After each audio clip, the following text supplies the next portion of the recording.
I hope कि सारे student बहुत ही अच्छे होंगे। जैसा कि आज की क्लास में हम लोग डिस्कशन करने वाले हैं वेरी इंपॉर्टेंट टॉपिक पे। जैसा कि आपका जो टॉपिक चल रहा था इससे पहले की क्लास में आप लोग जो पढ़ रहे थे, इससे पहले क्या पढ़ रहे थे भैया, फिरोज शाह तुगलक के बारे में आपको आज पढ़ना है। ठीक है, आपने मोहम्मद बिन तुगलक के बारे में पढ़ा। ठीक है, फिर उसके बाद आपने पढ़ा किसके बारे में, गैसुद्दीन के बारे में पढ़ा। ठीक है, तो ये 2 सुल्तान के बारे में आपने कंप्लीट कर लिया। 2 सुल्तान और बचे हुए हैं जो आपके तुगलक वंश में है। तो 3rd नंबर पे हम लोग बात करेंगे फिरोज शाह तुगलक। फिरोज शाह तुगलक से किस टाइप के एग्जाम में आपके क्वेश्चंस बनते हैं और हम लोग देखते हैं। ठीक है, चलो, तो अगर आपने अभी तक चैनल को सब्सक्राइब नहीं किया तो जल्दी से चैनल को सब्सक्राइब कर दीजिए और वीडियो को लाइक कर दीजिए।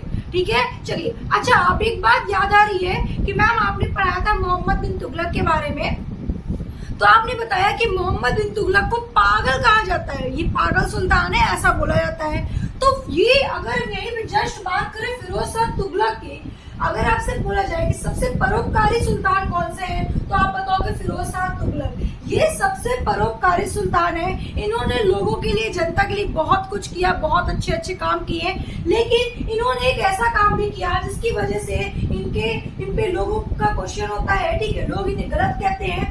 क्या गलत किया? इन्हें हिंदुओं को इन्होंने ठेस पहुंचाया, हिंदुओं को इन्होंने ठेस पहुंचाया, हिंदुओं की मूर्तियों को हटाया। ठीक है, उनको तोड़ फोड़ किया। तो कहने का सिर्फ मतलब ये है कि हिंदुओं की आस्था को इसने ठेस पहुंचाया। ठीक है, तो यही एक गलत काम इन्होंने किया। बाकी इन्होंने अपनी जनता के लिए बहुत कुछ किया, लेकिन हिंदुओं को ठेस पहुंचाकर, उनकी मंदिरों को तोड़कर इन्होंने अपने आप को गलत बना दिया। ठीक है, तो भैया ये क्या थे, इन्होंने अपनी जनता के लिए इतने अच्छे अच्छे काम किए थे जिसमें इनकी जनता बहुत खुश रहती थी, लेकिन हिंदुओं की आस्था को ठेस पहुंचाने का ये बहुत काम करते थे। ठीक है, उन्हें एक भी मौका मिलता था तो वो हिंदुओं की आस्था को ठेस पहुंचाने से पीछे नहीं हटते थे। तो अगर आपसे क्वेश्चन पूछा जाए कि हिंदुओं को ठेस पहुंचाने वाले सुल्तान का नाम बताओ भैया, जिन्होंने हिंदुओं पर ज्यादा क्या बोलते हैं, उनकी मूर्तियों को तोड़ा, जिन्होंने उन्हें पसंद नहीं कर रहे हैं, वो कौन सा सुल्तान है भैया? फिरोज शाह तुगलक जी है। ठीक है, कौन है? फिरोज शाह तुगलक है। तो ये ऐसे सुल्तान थे जिन्होंने हिंदुओं के आस्था को क्या किया भैया? ठेस पहुंचाया था। ठीक है, और अगर हम बात करते हैं किसकी, औरंगजेब की, तो औरंगजेब भी कुछ ऐसा ही किया करते थे। हिंदू खत्म करने में कोई कोशिश नहीं छोड़ते थे, कोई कसर नहीं छोड़ते थे। अगर उन्हें मौका मिलता था तो वो क्या करते थे भैया? हिंदुओं को ठेस पहुंचाने में कोई कसर नहीं छोड़ते थे, पूरे मौके के साथ उनको ठेस पहुंचाते थे। तो कुछ लोगों ने उनकी तुलना औरंगजेब से की कि ये पूरे किसकी तरह है भैया? औरंगजेब की तरह है। ठीक है, उसके बाद इन्होंने क्या किया, आपसे क्वेश्चन एग्जाम में पूछा जाएगा कि ज्वाला जी के मंदिर पर अटैक करने वाले सुल्तान का नाम बताओ। ठीक है, ज्वाला जी का जो मंदिर है उस पर अटैक करने वाले सुल्तान का नाम बताइए। तो आपको बताना है फिरोज शाह तुगलक। कौन है भैया? फिरोज शाह तुगलक। ठीक है, और सबसे इम्पोर्टेंट बात यह है कि आप इन्होंने क्या किया भैया? मुस्लिम को बढ़ावा दिया। ठीक है, मुस्लिम को इन्होंने बढ़ावा दिया और हिंदुओं को क्या किया? ठेस पहुंचाया और मुस्लिमों को बढ़ावा दिया। ठीक है, तो यहाँ से आपके 2-3 क्वेश्चन पूछे जाते हैं। ठीक है, और सबसे बड़ी बात यह है कि इन्हें सल्तनत काल का अकबर कहा जाता है। ठीक है, इन्हें सल्तनत काल का, हाँ ठीक है, सही हो गया ना। इन्हें सल्तनत काल का भैया क्या कहा जाता है? अकबर कहा जाता है। आपसे क्वेश्चन पूछा जाएगा कि किस सुल्तान को सल्तनत काल का अकबर कहा जाता है, तो आप बताओगे क्या कि भैया फिरोज शाह तुगलक को। ठीक है, तो आपके यहाँ से भैया एक क्वेश्चन ये बन जाएंगे कि हिंदुओं की आस्था को ठेस पहुंचाने वाले सुल्तान का नाम बताइए। तो आपको बताना है भैया कौन है? फिरोज शाह तुगलक है। वैसे औरंगजेब भी ऐसा ही करते थे, लेकिन तुगलक वंश में अगर हम बात करते हैं तो फिरोज शाह तुगलक जी ने। ठीक है, ज्वाला जी के मंदिर पे अटैक करने वाले सुल्तान फिरोज शाह तुगलक है। मुस्लिम को बढ़ावा देने वाले सुल्तान फिरोज शाह तुगलक है। और इन्हें सल्तनत काल का अकबर किसे कहा जाता है? तो भैया आपको बताना है फिरोज शाह तुगलक। क्या बताएंगे आप लोग? फिरोज शाह तुगलक है। ठीक है, उसके बाद अगर नेक्स्ट बात करते हैं हम लोग, ठीक है, तो आपको मैं बता दूं कि अगर धार्मिक दृष्टि से फिरोज शाह तुगलक ने मुस्लिम को बढ़ावा दिया। ठीक है, धार्मिक दृष्टिकोण से फिरोज शाह तुगलक ने मुस्लिम को बढ़ावा दिया और इनकी तुलना औरंगजेब से की जाती है, लेकिन राजनीतिक दृष्टि से अगर देखा जाए तो इनकी तुलना भैया अकबर से की जाती है। ठीक है, अगर हम लोग बात करते हैं कि अगर धार्मिक दृष्टि से देखेंगे तो हम लोग इसकी तुलना किसके साथ करेंगे, औरंगजेब से करेंगे। और अगर हम लोग राजनीतिक दृष्टि से देखेंगे तो किसके साथ करेंगे भैया, तब हम लोग करेंगे किसके साथ, अकबर के साथ करेंगे। बात समझ में आ गई? तो हो सकता है आपसे इस तरह का क्वेश्चन पूछा जाए, इसलिए इस पॉइंट को भी ध्यान दीजिएगा। ठीक है, नेक्स्ट पॉइंट आपको क्या ध्यान देना है भैया, मैंने बताया कि इन्हें सल्तनत काल का अकबर कहा जाता है क्योंकि ये अकबर की तरह सोचा करते थे, अपने जनता को भेदभाव बिल्कुल नहीं करते थे, और कोई गरीब व्यक्ति अगर उनके पास रहता है तो उनको फुल सपोर्ट करते थे, उनको मेडिकल सपोर्ट करते थे, उनके लिए मेडिकल क्लिनिक भी उन्होंने यहाँ तक कि खुलवाया था। तो ऐसे सुल्तान कौन है भैया, फिरोज शाह तुगलक जी है। कौन है, फिरोज शाह तुगलक है। इसीलिए इन्हें सल्तनत काल का अकबर कहा गया है क्योंकि इन्होंने अपनी जनता के लिए बहुत अच्छे काम किए हैं। ठीक है, उसके बाद आपको ध्यान देना है क्या, यहाँ से आपके क्वेश्चन पूछा जाएगा कि मेडिकल सपोर्ट जो करते थे उसके लिए एक विभाग बनाया था। ठीक है, उसके लिए एक विभाग बनाया था, उस विभाग का क्या नाम है, तो आपको बताना है दार-उल-शिफा। क्या नाम भैया, उस विभाग का नाम है दार-उल-शिफा, मतलब एक चिकित्सा बनवाया था और उस चिकित्सा का नाम है दार-उल-शिफा। ठीक है, इसमें गरीबों का फ्री इलाज हुआ करता था और जिसको हम लोग दार-उल-शिफा के नाम से जानते हैं। ठीक है, याद रखेंगे आप लोग। तो ये हिंदू धर्म की आस्था को ठेस पहुंचाना, मंदिर तोड़वाना, ब्राह्मणों पर जजिया टैक्स लगाना, यही इनका काम था। और बाकी इन्होंने बहुत अच्छे काम किए, इसीलिए लोगों ने इतना बड़ा इन्हें नाम दिया, सल्तनत काल का अकबर बोला।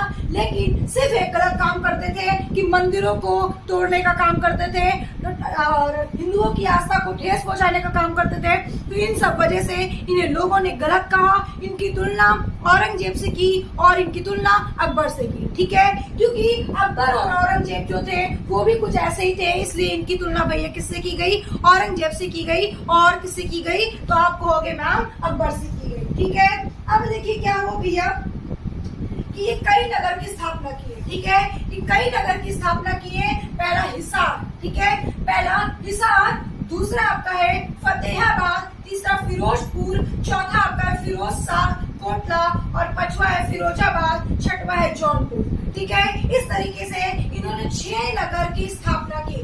ठीक है, ये जो आपका हिसार है जो हरियाणा में पड़ता है, पहले फिरोजा नगर में था। ठीक है, आपका जो फतेहाबाद है वो हरियाणा में है और अपनी बेटे की याद में इसने बनवाया था।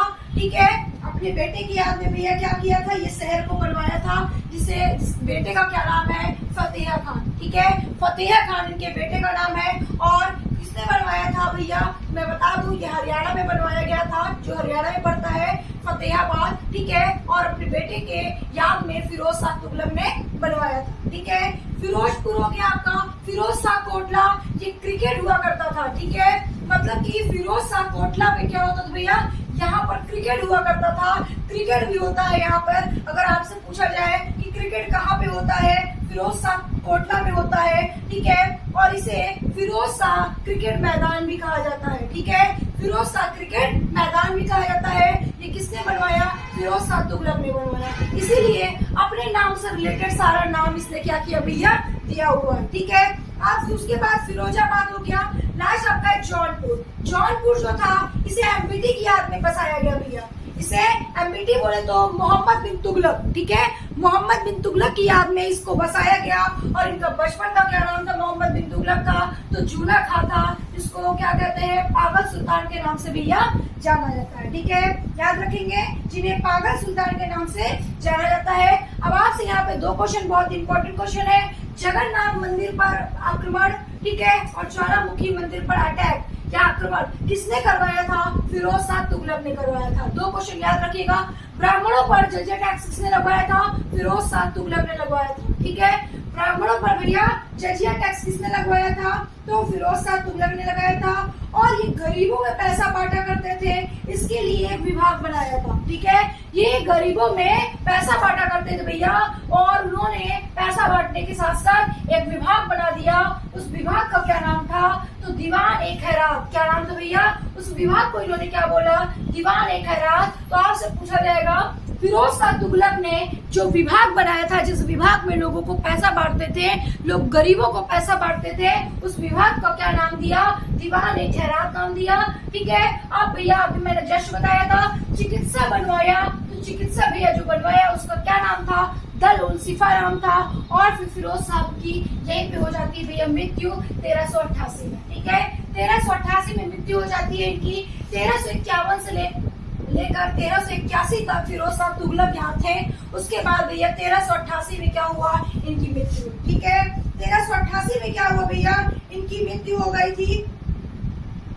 ठीक है, याद रखेंगे आप लोग भैया।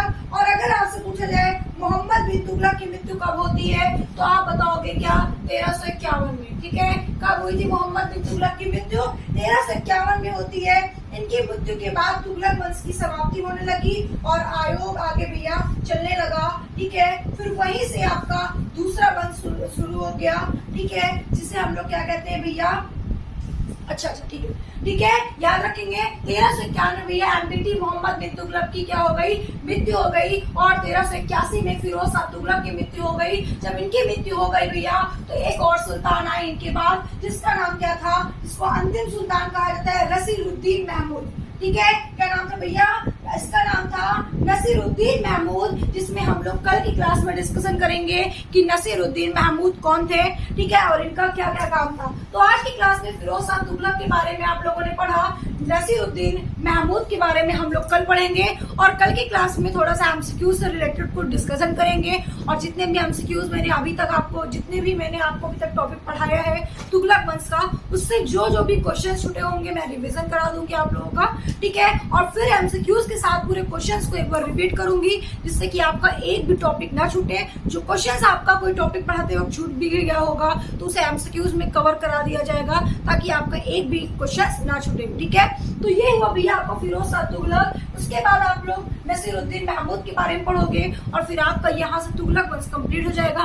फिर सैयद वंश चलेगा, और सैयद वंश के बाद लोधी वंश हम पढ़ेंगे, और लोधी वंश के खत्म होने के बाद मुगल वंश पढ़ेंगे। इसमें आप लोग किसके बारे में पढ़ोगे, औरंगजेब के बारे में पढ़ोगे, हुमायूं के बारे में पढ़ोगे, अकबर के बारे में पढ़ोगे, जहांगीर शाहजहां के बारे में पढ़ोगे। ठीक है, तो इसके लिए इंतजार आपको करना होगा। और प्रशांत अकेडमी को अभी आपने इस चैनल को सब्सक्राइब नहीं किया है, तो जल्दी से चैनल को सब्सक्राइब कर दीजिए, वीडियो को लाइक करिए, अपने फ्रेंड्स को शेयर करिए, प्रशांत अकेडमी के बारे में बताइए। ठीक है, मेरी आपसे पर्सनली रिक्वेस्ट है कि अगर आप थोड़ी सी हेल्प करते हैं टीचर्स की, तो टीचर्स आपके लिए इतनी मेहनत कर रहा है, आपको इतना पढ़ाने के लिए कोशिश कर रहा है कि बेटर से बेटर क्लास दे, ज्यादा से ज्यादा नॉलेज दे आपको, ताकि आपके पास अच्छी नॉलेज आए, आप अपने लाइफ में कुछ कर सको, कुछ बन सको। ठीक है, तो हम सभी को सपोर्ट चाहिए, आप सभी स्टूडेंट का। ठीक है, इसलिए जल्दी से आप लोग चैनल को सब्सक्राइब करके प्रशांत अकेडमी को आगे बढ़ाने की पूरी कोशिश करिए, बाकी हम आपके साथ हमेशा हैं। तो आज के लिए इतना ही, फिर मिलते हैं नेक्स्ट क्लास में नेक्स्ट वीडियो के साथ। Okay, thank you.